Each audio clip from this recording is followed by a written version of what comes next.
Hold on to your butts. These are the Squashbuckler Diaries.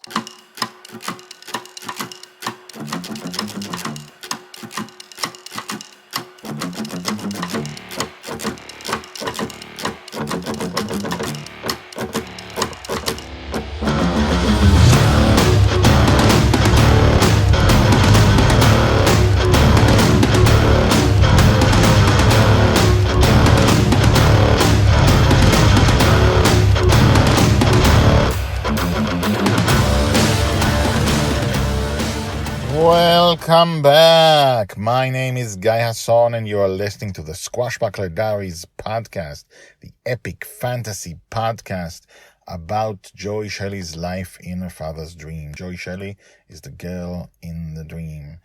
And she grows up in her father's dreams and they live a life of adventure because that's what he dreams about. And they live on a stolen pirate ship called Bonny's Revenge that can fly. It can sail fast. It flies in the air. It flies in space. In a dream, you can breathe in space, at least in his dream. That's her life. And we are going through slices of life to learn what a future heroine is all about. Season 1 is her ages 2 to 6. Then she'll be 6 to 9, 9 to 12, 12 to 15, and so on from birth to death. It's an experiment. It's never been done before. We're going to go through it from birth to death. And that's right, we didn't cover birth. The birth comes later because the birth is a secret that needs to be uncovered. How is a girl born into the dream? And why is a girl born into the dream? So we're going to get to that later. For now, we are covering her life. And as we cover her life is real. It's based on actual... it's based on, as we saw 2 episodes ago, for example, it's based on my kids and their childhood. And when they grow up, they'll have an album of their childhood masked in an epic fantasy. This episode begins a series of small episodes in which we get to how different a life in a dream is. For example, in real life, one of my daughters sometimes eats snot. She picks her nose and she eats snot. So as a father, I try to teach her not to do that. You tell her 10,000 times, it doesn't help. So you say, okay, well, if it's so tasty, shall I make you a snot pizza? Shall I make you a snot, a snot hamburger? Shall I, what can I? You try to make it, you try to teach her a lesson, right? So how would a dreamer teach his daughter a lesson about eating snot? Well, it's like nothing you or I can do. Let's see. Let's begin.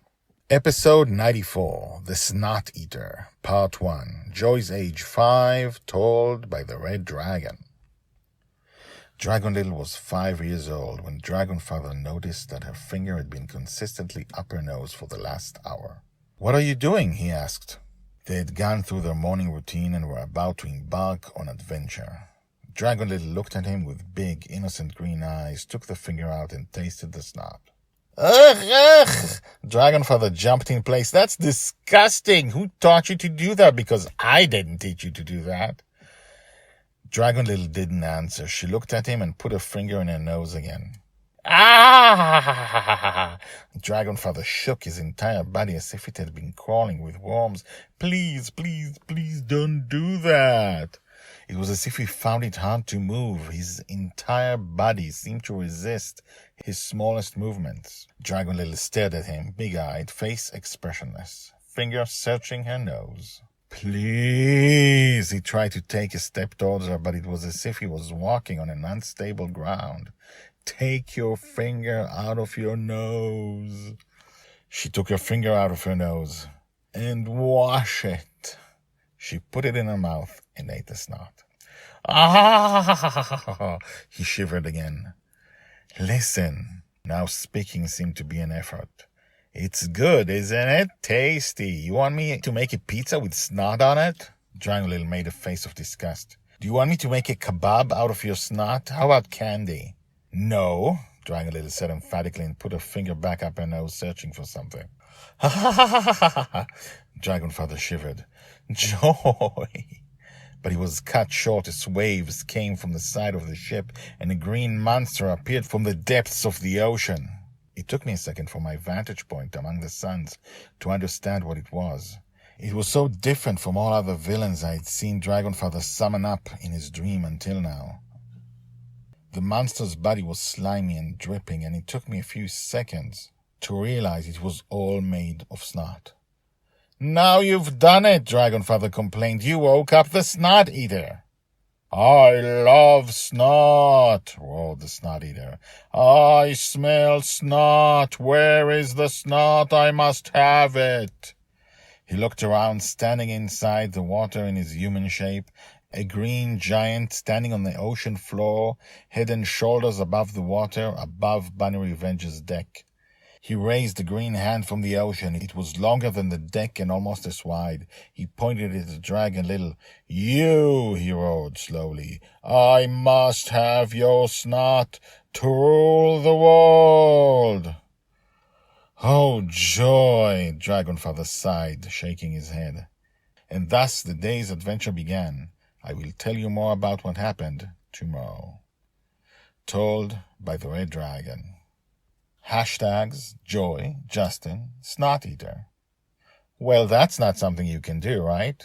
Summon up a snot-eating monster to teach your daughter a lesson. So let's see what happens next time and how that lesson proceeds in The Snot Eater Part 2, Episode 95. And, let's talk tomorrow. And now, the credits. The Squashbuckler Diaries are written and read by me, Guy Hasson. All the tags mentioned in this story are searchable at the website. You can find all the stories there in written form and, in fact, 150 Squashbuckler Diaries more. The Squashbuckler Diaries is the diary of Joy Shelley, the girl who lives in dreams. She'll be called the Forgotten Girl by her father. She'll be a true heroine. She'll change the world.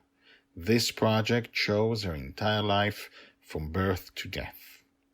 Check out the website at guyhasson.com. That's GUYHASSON.com. I've been an author and playwright for more than 30 years, and this is the first time I've used the guyhasson.com website, because The Girl in the Dream is my life project. If you have questions, if you want to comment, please do. You can comment at the website or email me at guyhasson@gmail.com. That's GUYHASSON, GUYHASSON @gmail.com. The theme music is called Brass Gentleman and is created by Thomas Howardek. My name is Guy Hasson, and this is my life project.